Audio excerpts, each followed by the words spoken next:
Parte 2. O amor é uma brisa. Aproveite o romance ao máximo. Não pense que o amor tem que ser permanente, e isso tornará a sua vida amorosa mais bonita, pois você saberá que hoje vocês estão juntos e amanhã podem não estar. O amor vem como uma brisa, fresca, perfumada, que entra na sua casa deixando-a repleta de frescor e perfume, durante o tempo que a existência lhe conceder e depois indo embora. Você não deve tentar fechar todas as portas, senão a brisa fresca se tornará um ar viciado. Na vida, tudo está mudando e a mudança é belíssima. Ela lhe proporciona mais e mais experiências, mais e mais consciência, mais e mais maturidade. Ideias absurdas na sua mente. O amor é a única religião, o único Deus, o único mistério que tem que ser vivido, compreendido. Quando o amor for compreendido, você terá compreendido todos os sábios e todos os místicos do mundo. Não é uma coisa difícil. É tão simples quanto as batidas do seu coração ou a sua respiração. Ele vem com você, não é concedido pela sociedade. E esse é o ponto que eu quero enfatizar. O amor vem com nascimento, mas não vem plenamente desenvolvido, é claro, assim como todo o resto. A criança tem que crescer. A sociedade se aproveita dessa lacuna. O amor da criança leva tempo para crescer. Enquanto isso, a sociedade aproveita para condicionar a mente da criança com ideias falsas sobre o amor. Na época em que está pronto para explorar o mundo do amor, você já está abarrotado com tantas bobagens sobre o amor que já não há muita esperança de que seja capaz de encontrar o autêntico e descartar o falso.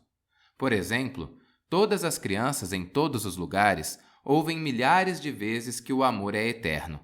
Depois que ama uma pessoa, você a amará para sempre. Se você ama uma pessoa e mais tarde sentir que não a ama mais, isso significa que nunca a amou. Ora, essa é uma ideia muito perigosa. Ela lhe dá a ideia de um amor permanente, e na vida nada é permanente. As flores desabrocham pela manhã e à noite já murcharam.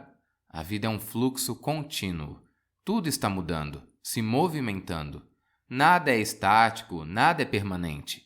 Estão lhe transmitindo uma ideia de amor permanente que destruirá toda a sua vida. Você vai esperar um amor permanente de uma pobre mulher e a mulher esperará um amor permanente de você também. O amor se torna secundário, o permanente se torna mais importante. E o amor é uma flor tão delicada que não pode ser forçada a ser permanente. Você pode ter flores de plástico, que é o que as pessoas têm. Casamento, família, filhos, parentes, tudo de plástico. O plástico só tem uma coisa muito espiritual: é permanente. O amor verdadeiro é uma incerteza, assim como a vida é uma incerteza. Você não pode afirmar que estará aqui amanhã. Você não pode sequer dizer que vai estar vivo daqui a pouco. A sua vida está mudando continuamente. Desde a infância até a juventude, a meia-idade, a velhice, a morte, ela continua mudando. O amor de verdade também mudará. É possível que, se você for uma pessoa iluminada, o seu amor tenha transcendido as leis costumeiras da vida. Ele nem está mudando, nem é permanente. Simplesmente é. Não é mais uma questão de como amar. Você se tornou o próprio amor. Por isso, o que quer que faça é amoroso. Não que você faça algo especificamente que seja amor. Faça o que fizer, o seu amor se derramará sobre isso. Mas antes da iluminação, o seu amor será exatamente como todo o resto. Ele mudará. Se você compreender que ele mudará, que um dia a sua parceira pode se interessar por outra pessoa e você terá que ser compreensivo, amoroso e ter consideração por ela, deixando que ela siga o caminho que manda o coração, essa é a oportunidade que você tem de provar à sua parceira que a ama. Você a ama, mesmo que ela passe a amar outra pessoa. Isso é irrelevante. Com entendimento, é possível que o seu amor se torne um caso de uma vida inteira. Mas lembre-se de que ele não será permanente. Terá altos e baixos. Passará por mudanças. É muito simples de entender. Quando começou a amar, você era muito jovem, sem nenhuma experiência. Como o seu amor pode continuar igual se você tornou uma pessoa madura? O seu amor também amadureceu. E quando você ficar mais velho, o seu amor também terá um gosto diferente. O amor continuará mudando, e de vez em quando ele precisará de uma oportunidade para mudar. Numa sociedade saudável, será possível lhe dar essa oportunidade, sem que o relacionamento seja rompido. Mas também é possível que você tenha que mudar muitas vezes de parceiro ao longo da vida. Não há nenhum mal nisso. Na realidade, mudando muitas vezes de parceiro ao longo da vida, a sua vida ficará mais rica. E se todo mundo seguisse o que estou lhe dizendo sobre o amor, o mundo inteiro ficaria mais rico. Mas uma ideia equivocada destruiu todas as possibilidades. No momento em que o seu parceiro olhar para outra pessoa, só olhar, os olhos dele mostrarão essa atração, e você ficará fora de si. Você precisa entender que, se um homem perder o interesse pelas mulheres bonitas que vê na rua, pelas atrizes belíssimas do cinema, é isso que você quer. Quer que ele não se interesse por ninguém a não ser você. Mas você não entende a psicologia humana. Se não se interessar pelas mulheres na rua, do cinema, então por que ele se interessará por você? O interesse dele pelas mulheres é a garantia de que está interessado em você, de que ainda há uma possibilidade de que o seu amor possa continuar. Mas estamos fazendo justamente o oposto. Cada homem está tentando dar um jeito para que a sua mulher nunca se interesse por mais ninguém além dele. Ele tem de ser o único foco de atenção da mulher, o seu único interesse. As mulheres estão exigindo a mesma coisa, e ambos estão deixando o parceiro maluco. Focar a atenção numa única pessoa só pode deixar você maluco. Para ter uma vida mais leve, mais divertida, você precisa ser flexível. Tem que se lembrar que a liberdade é o valor mais precioso, e se o amor não lhe está lhe dando essa liberdade, então não é amor. A liberdade é um critério. Qualquer coisa que lhe der liberdade está certa, e qualquer coisa que destruiu a sua liberdade está errada. Se você conseguir se lembrar desse pequeno critério na vida, aos poucos começará a tomar o rumo certo em tudo, nos relacionamentos, nas medições, na criatividade, naquilo que você é. Deixar de lado velhos conceitos vis, por exemplo, na Índia, milhões de mulheres morreram queimadas vivas nas piras funerárias dos maridos. Isso mostra que a possessividade do marido é tamanha que ele não quer apenas possuí-la enquanto está vivo, mas tem medo do que acontecerá quando ele estiver morto. Ele não poderá fazer nada depois disso, então é melhor levá-la com ele. E note que isso só se aplicava às mulheres. Nenhum único homem saltou da pira funerária da mulher em 10.000 anos. O que significa isso? Significa que só as mulheres amam os homens e os homens não amam as mulheres? Significa que as mulheres não têm vida própria? A vida dela se resume na vida do marido? Quando ele morre, a vida dela também chega ao fim? Essas ideias absurdas foram incutidas na nossa mente. Você tem que fazer uma faxina constante. Sempre que deparar-se com bobagens na sua mente, limpe-a, jogue-as fora. Se você estiver limpo e a sua mente vazia, você será capaz de encontrar soluções para todos os problemas que surgirem na sua vida. Percebi recentemente que eu não consigo nem ver um homem. Que dirá amá-lo? Aceitei o condicionamento de raiva da minha mãe com relação aos homens. Quando um homem se aproxima de mim, oferecendo seu amor, eu fujo, e isso só o estimula a vir atrás de mim. Esse joguinho que eu faço é muito feio. Por favor, me ajude a me livrar desse lixo, a ser capaz de ver os homens e perceber a sua beleza, os seus dons, o seu amor. Se você quer realmente se livrar desse lixo, tem de tomar consciência de que a sua mãe está nesse lixo, e isso vai ferir você.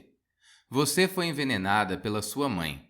De todas as centenas de problemas e dificuldades que vocês têm, quase 90% são por causa das suas mães. Porque a criança cresce no útero da mãe. Mesmo enquanto ela está no útero, o estado de espírito e as emoções da mãe a afetam. Se a mãe vive com raiva, triste, melancólica, frustrada, se ela não quer a criança e o marido a forçou a ter um filho, se ela está gerando essa criança contra a vontade, todas essas coisas vão afetar as fibras básicas da mente da criança. A criança está sendo gerada. Não é só o sangue ou as células da mãe que influenciam a criança. Ela também é influenciada pela sua psicologia. Por isso, quando a mulher está grávida, ela tem que ter muito cuidado, porque uma nova vida está se formando dentro dela. Qualquer coisa que ela faça, brigar com o marido, brigar com os vizinhos ou se sentir frustrada por algum motivo, está envenenando a mente da criança, a partir das próprias bases.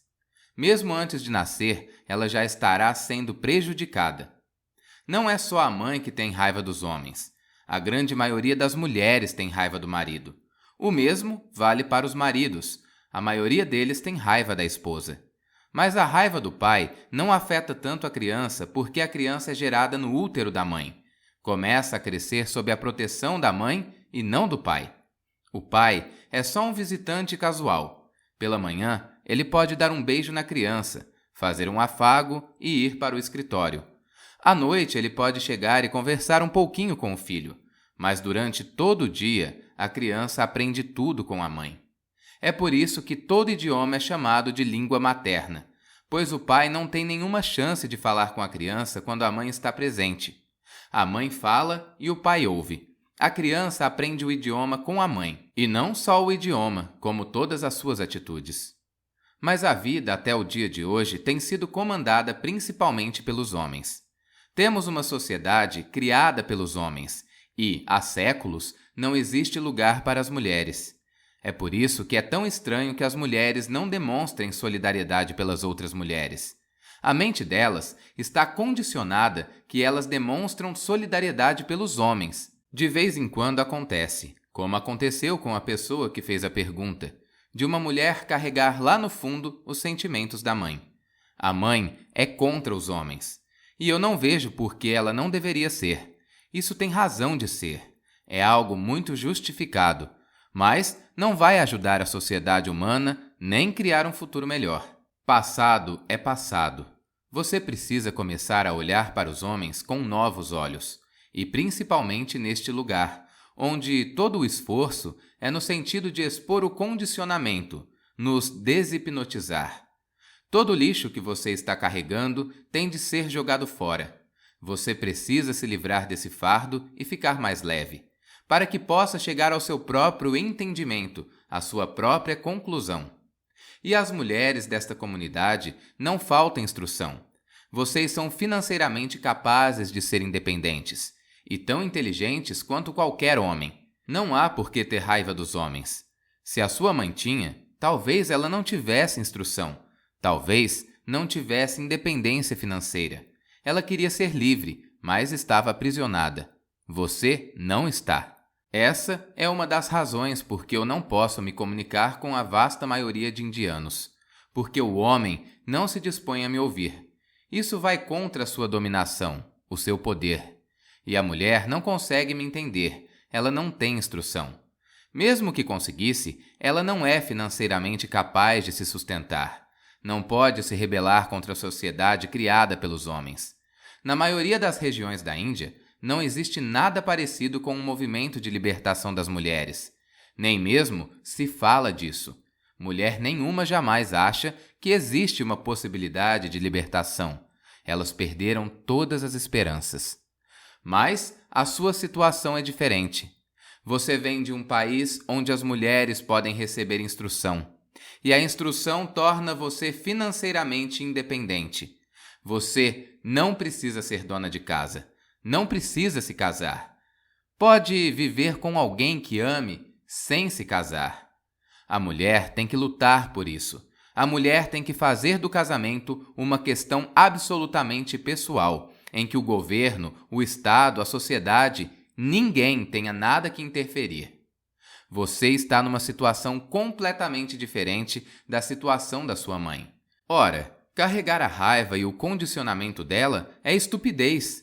Simplesmente perdoe-a e esqueça, porque se continuar mantendo esse condicionamento de raiva contra os homens, você nunca se sentirá completa, pois o homem ou a mulher incapaz de amar é uma pessoa incompleta, frustrada.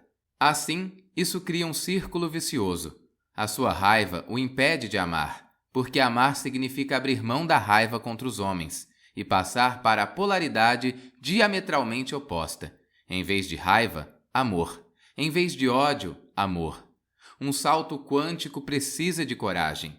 O círculo vicioso é que, por causa do condicionamento da raiva, você não consegue amar os homens, e como não consegue amar os homens, você fica cada vez mais frustrada, e a sua frustração a deixa com mais raiva ainda.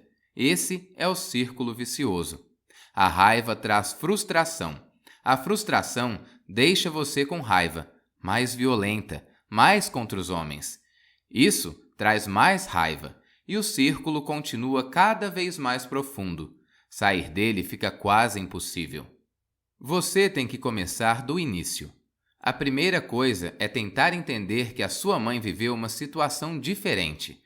Talvez a raiva dela fosse justificada. A sua situação é diferente, e carregar a sua mãe dentro da sua cabeça é pouco inteligente. Você tem que viver a sua vida. Não tem que viver a vida da sua mãe. Ela sofreu. Por que você quer trazer mais sofrimento para este mundo? Por que você quer ser um mártir? Tenha compaixão da sua mãe. Não estou dizendo para ter raiva dela, que condicionou você. Isso só servirá para manter você com raiva. Você só mudará o alvo da sua raiva dos homens para sua mãe.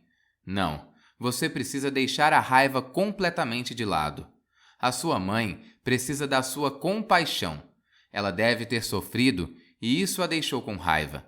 Mas você não está sofrendo. Você pode deixar a sua raiva de lado e olhar os homens com novos olhos. Se os seus antepassados fizeram as mulheres sofrer, não há nada que possam fazer para apagar isso. O que aconteceu está feito. Agora, eles podem lamentar profundamente no coração pelo que o homem fez com as mulheres. Esses tipos de homem pertencem a uma categoria diferente de pessoa.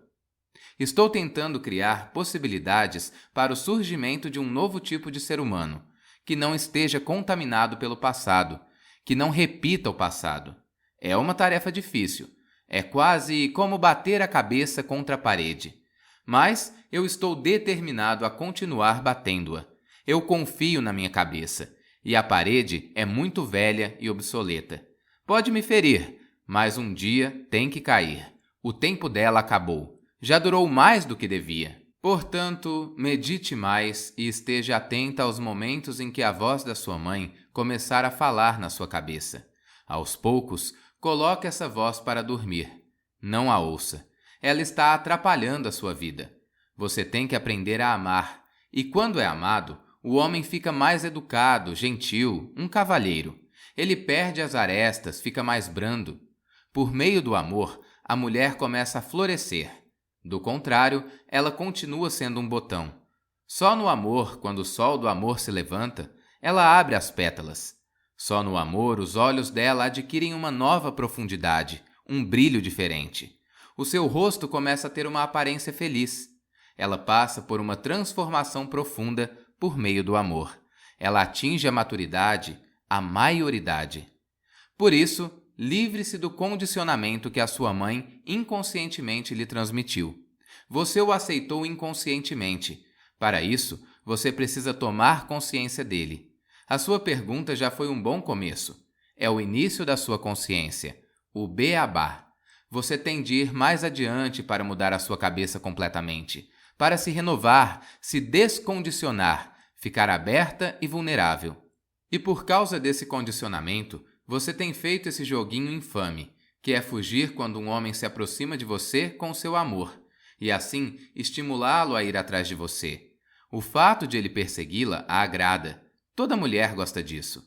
É feio e você não está consciente das implicações mais profundas. Significa que você é a presa. O homem é o caçador e ele está brincando de caçar. Você está permitindo a supremacia do homem, sem perceber.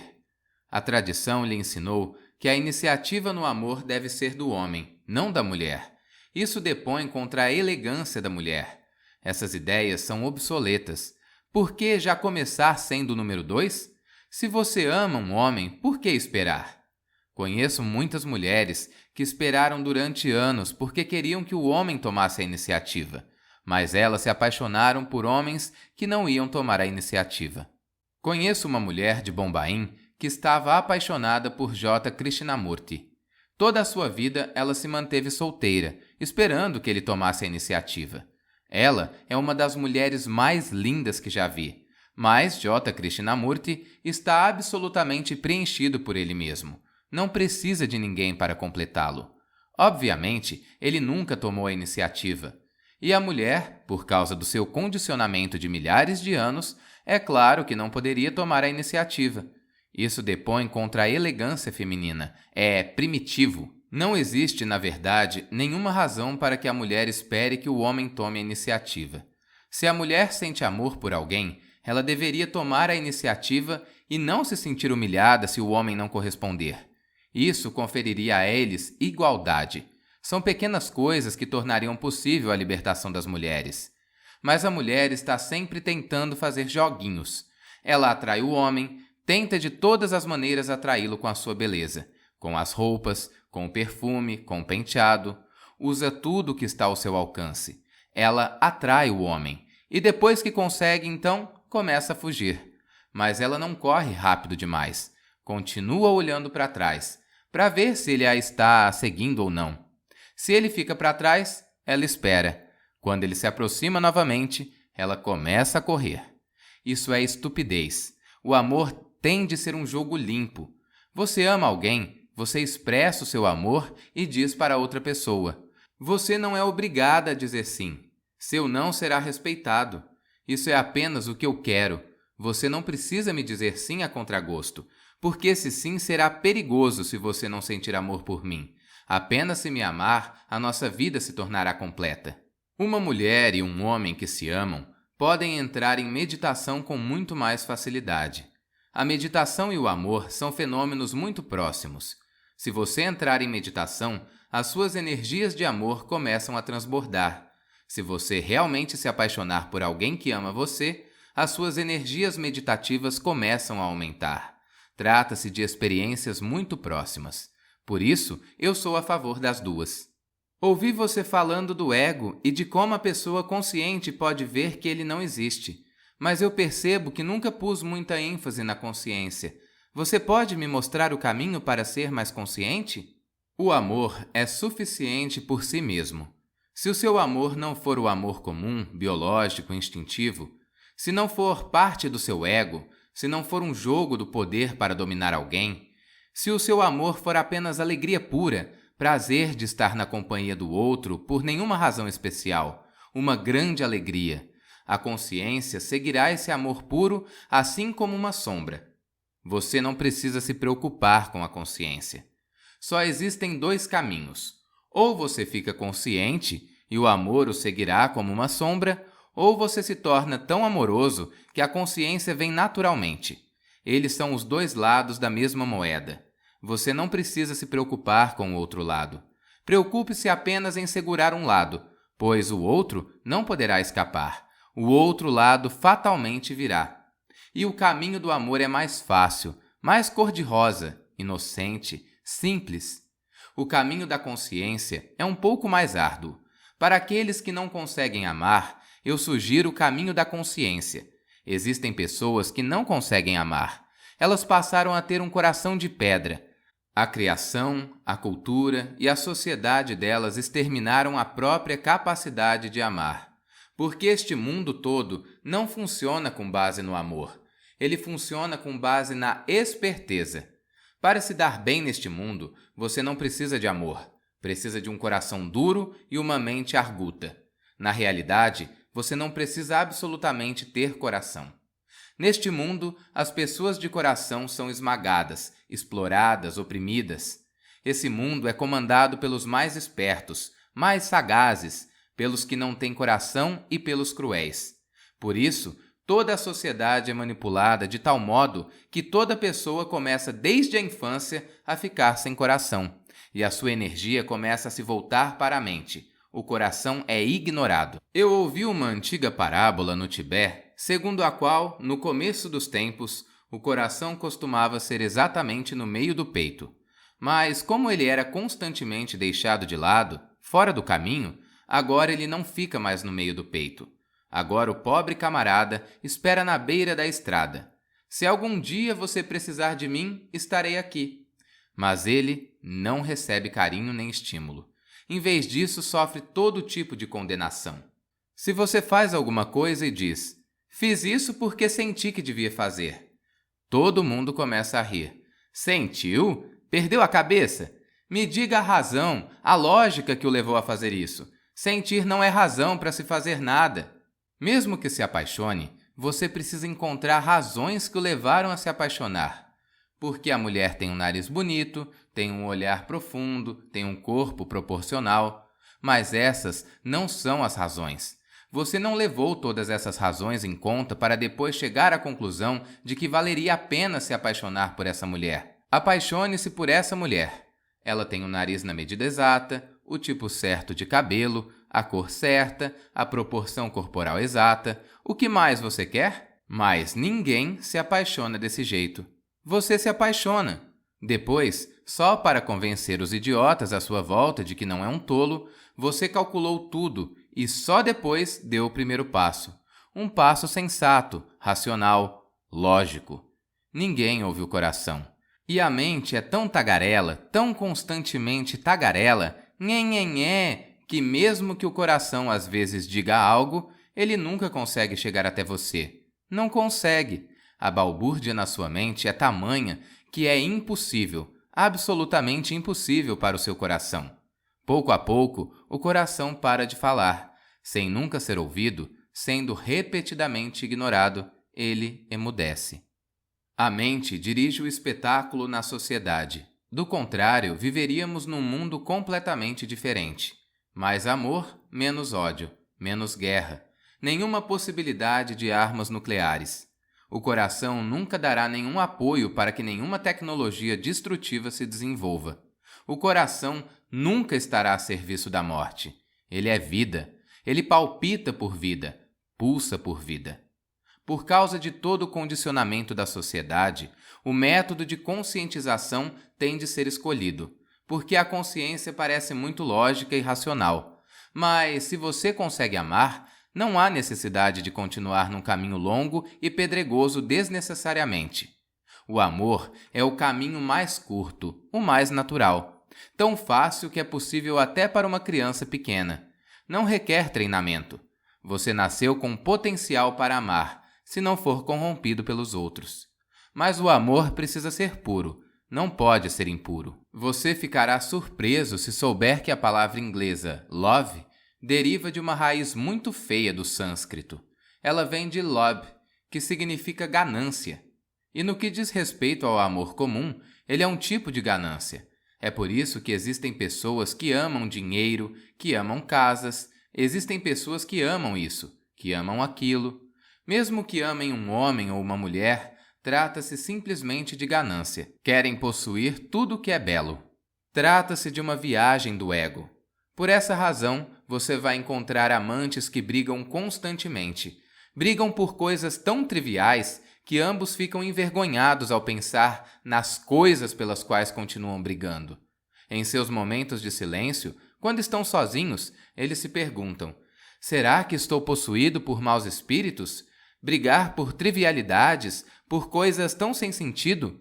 Mas não é uma questão de brigar por trivialidades. É uma questão de saber quem tem o poder, quem domina, quem fala mais alto. O amor não pode existir nessas circunstâncias. Eu ouvi uma história. Na vida de um dos maiores imperadores da Índia, Akbar, ocorreu um pequeno episódio.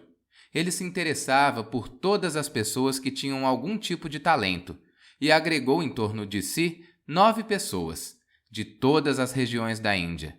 Os mais talentosos gênios, que ficaram conhecidos como as 9 joias da corte de Akbar. Um dia, quando conversava com os seus vice-conselheiros, ele contou: na noite passada, discuti com a minha esposa. Ela insiste em dizer que todo marido pode ser dominado.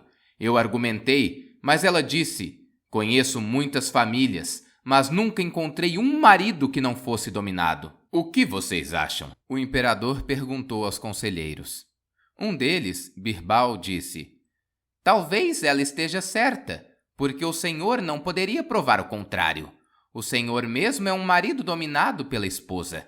Caso contrário, daria uma boa surra nela de vez em quando, para provar que o senhor é o marido e está no comando.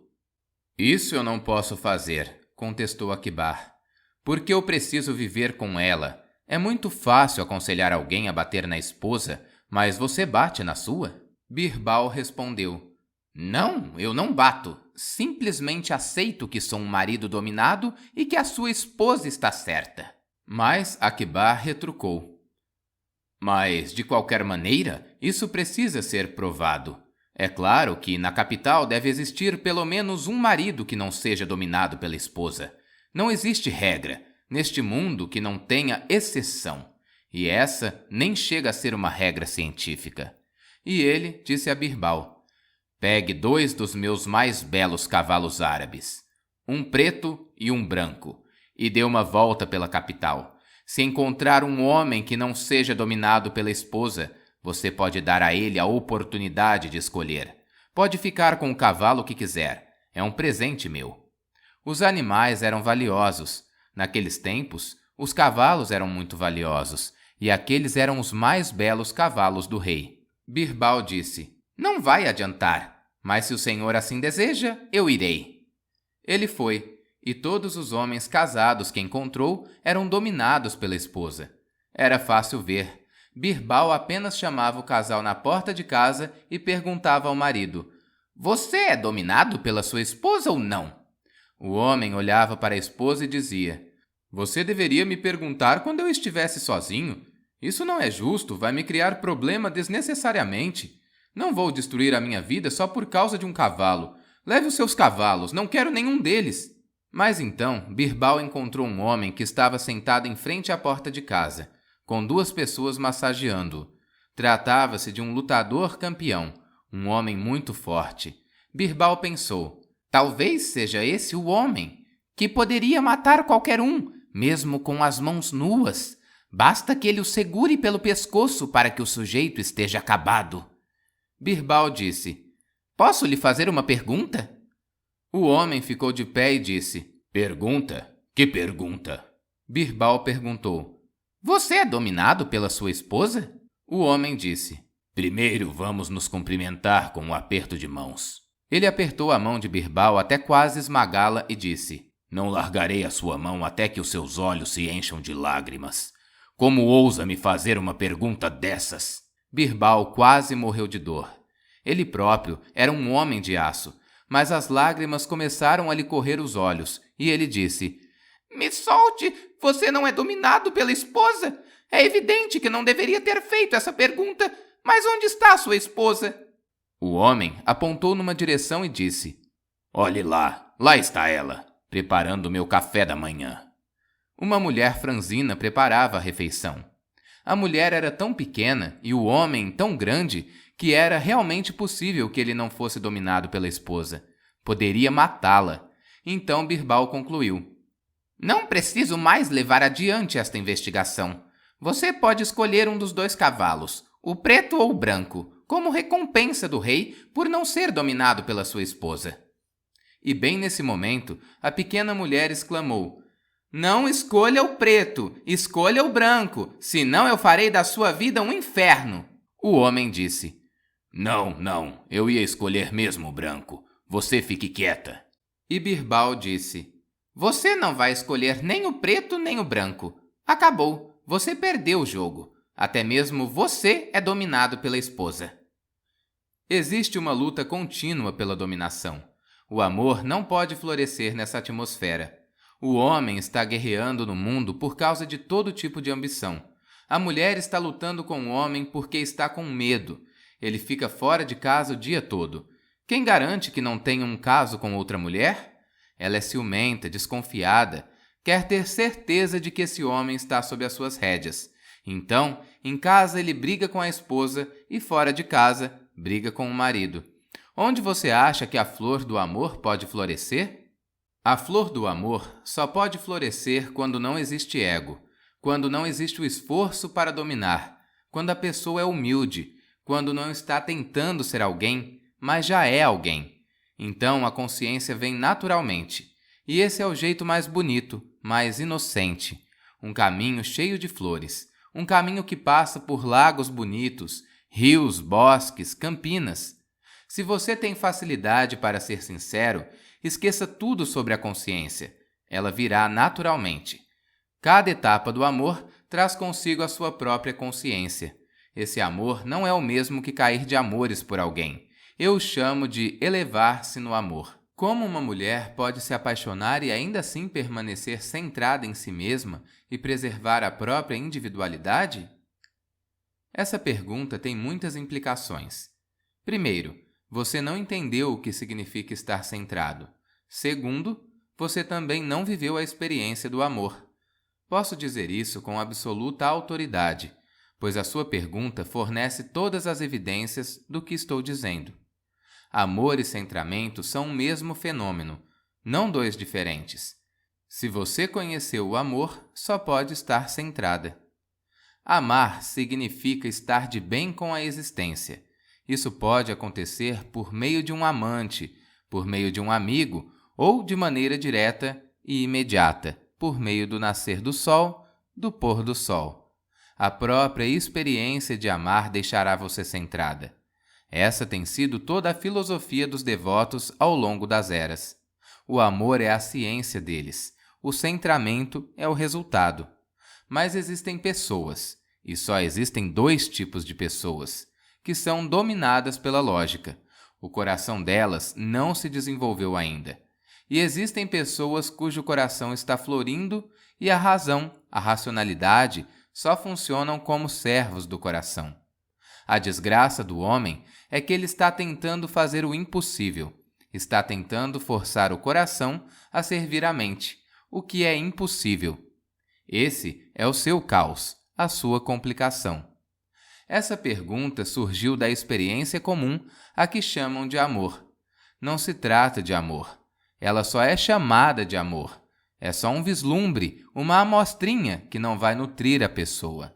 Pelo contrário, esse amor vai se tornar um estado patológico, porque num momento você está no ápice e tudo está simplesmente maravilhoso, e no outro tudo está negro e nada parece ter sentido na sua vida. Todos esses momentos de amor parecem saídos de um sonho, ou talvez sejam frutos da sua imaginação. E esses momentos sombrios andam de mãos dadas com os momentos mais belos.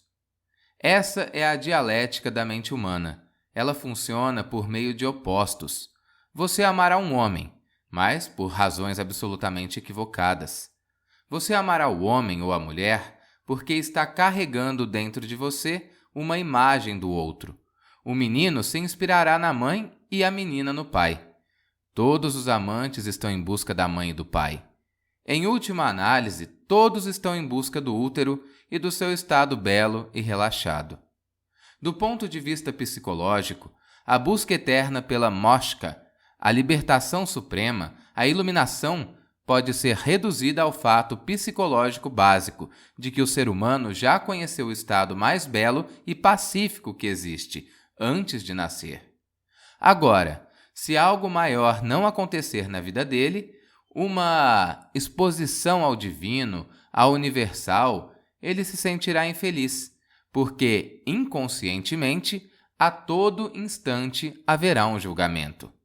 Ele sabe que viveu durante 9 meses, e lembre-se de que, para a criança que está no útero, 9 meses são quase uma eternidade, porque ela não sabe contar, ela não tem relógio. Cada momento é completo em si mesmo.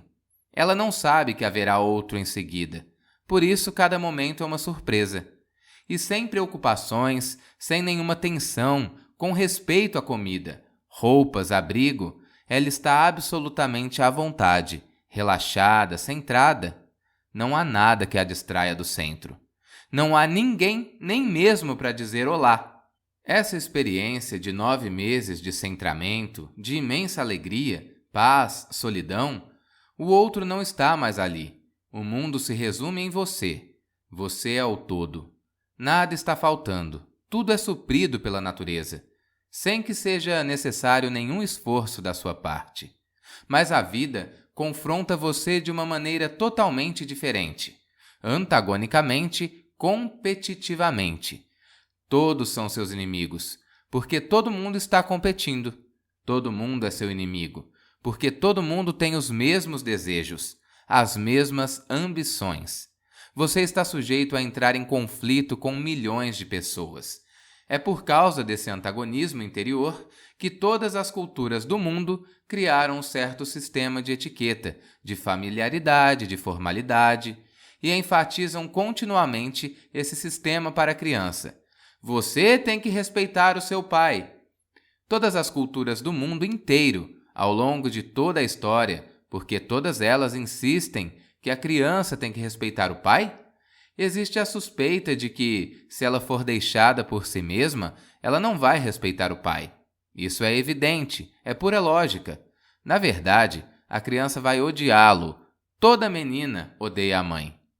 Para esconder esse ódio, porque será muito difícil viver numa sociedade em que todas as feridas estão à mostra e todo mundo anda por aí com as feridas abertas, um certo ethos, uma moralidade, um certo estilo de vida tem que encobri-las e mostrar justamente o oposto, que você ama a sua mãe, que você ama e respeita o seu pai.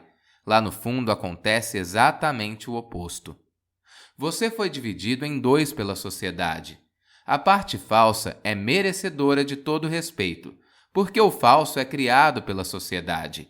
Ao real é negado qualquer respeito, porque o real vem da natureza, que está além do controle de qualquer sociedade, cultura ou civilização. Toda criança tem que ser treinada para mentir, tem que ser programada de modo a ser subserviente à sociedade, de modo a ser um dócil escravo. Todas as sociedades quebram a espinha de todas as crianças, por isso elas ficam sem eixo, sem personalidade. Não podem erguer a voz, não podem questionar nada. A vida delas simplesmente não lhes pertence. Ela ama, mas o seu amor é falso. Desde o início, dizem que ela tem que amar a mãe, porque ela é sua mãe.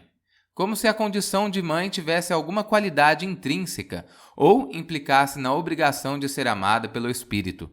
Mas existe a aceitação geral de que a mãe tem que ser amada. A minha ênfase é que a mãe seja amorosa e que jamais se diga a nenhuma criança que ela tem que amar alguém, a não ser que esse amor brote naturalmente. Sim, a mãe, o pai, a família pode criar um ambiente sem dizer coisa alguma. Toda a energia pode gerar, pode desencadear as suas forças interiores de amor. Mas nunca diga a ninguém que o amor é um dever. Ele não é. O dever é um falso substituto do amor. Quando você não consegue amar, a sociedade o supre com deveres. Eles podem ter a aparência de amor, mas por dentro não existe amor nenhum. Pelo contrário, só existe formalidade social. E você fica tão acostumado com as formalidades sociais que se esquece completamente de que existem coisas prestes a acontecer na sua vida, mas você está tão ocupado que não lhes dá espaço, não permite que o amor floresça dentro de você. Por causa disso, você não sabe que o centramento e amor são a mesma coisa. O centramento atrai mais que o intelectual. Não é preciso acreditar em nada. Não há ninguém a quem você precise se render. É por causa do outro que todo caso de amor termina em tragédia. Na literatura indiana não existem tragédias. Nos meus tempos de estudante, eu perguntava para os meus professores: por que não existem tragédias na literatura indiana? E nenhum único mestre ou professor foi capaz de me dar uma resposta convincente. Eles simplesmente davam de ombros e diziam: você é estranho, faz cada pergunta. Estou nesta universidade há 30 anos e ninguém nunca fez essa pergunta. Eu dizia: para mim parece óbvio que a questão tem raízes profundas na cultura. Em todos os países, com exceção da Índia, existem tragédias, lindas histórias, romances, ficção, mas na Índia não existem. E isso porque a Índia é uma terra mais antiga que as outras. O povo aprendeu muitas coisas com a experiência, e uma delas é que não se deve falar do que não deveria existir. Por isso, não se fala em tragédias. Essa lógica é compreensível. Se o ser humano sentir que a vida é sempre uma comédia, existe a possibilidade de que ele possa continuar enganando a si mesmo. Ele pode nunca contar a ninguém sobre seus problemas, porque acha que ninguém tem problemas. Porque se expor ao ridículo? Se existe algo errado com você, não comente a respeito. Para que se expor a uma sociedade cruel que simplesmente rirá de você e provará que você é um idiota e não sabe viver?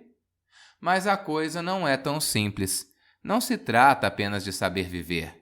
É uma questão de, primeiro, deixar de lado tudo que é falso em você. O falso vem de fora. E quando tudo que é falso é deixado de lado e você fica absolutamente nu diante da existência, o real começará a crescer em você. Essa é uma situação que precisa ser fomentada para que o real cresça, floresça e lhe traga o significado supremo e a verdade da vida. É preciso lembrar, você pode começar se centrando. No momento em que se centra, você percebe subitamente que um amor imenso está fluindo, ou pode começar amando, e no momento em que o seu amor não tiver ciúme, não tiver condicionamentos, mas for apenas como compartilhar da dança do coração, você viverá o centramento. São os dois lados da mesma moeda. O centramento é um método mais intelectual, mais científico. O amor tem uma fonte diferente dentro de você, o seu coração. Ele é mais poético, mais estético, mais sensível, mais feminino, mais bonito, e é mais fácil do que se centrar. A minha sugestão é: primeiro, livre-se de todas as ideias falsas sobre o amor. Deixe que alguma coisa real cresça dentro de você, e o centramento estará a caminho, a iluminação estará a caminho. Mas, se achar muito difícil começar pelo amor, não se desespere. Você pode avançar por meio do centramento. Pode chamá-lo de meditação, pode chamá-lo de consciência, mas, em cada caso, o resultado final é o mesmo. Você estará centrado e transbordante de amor.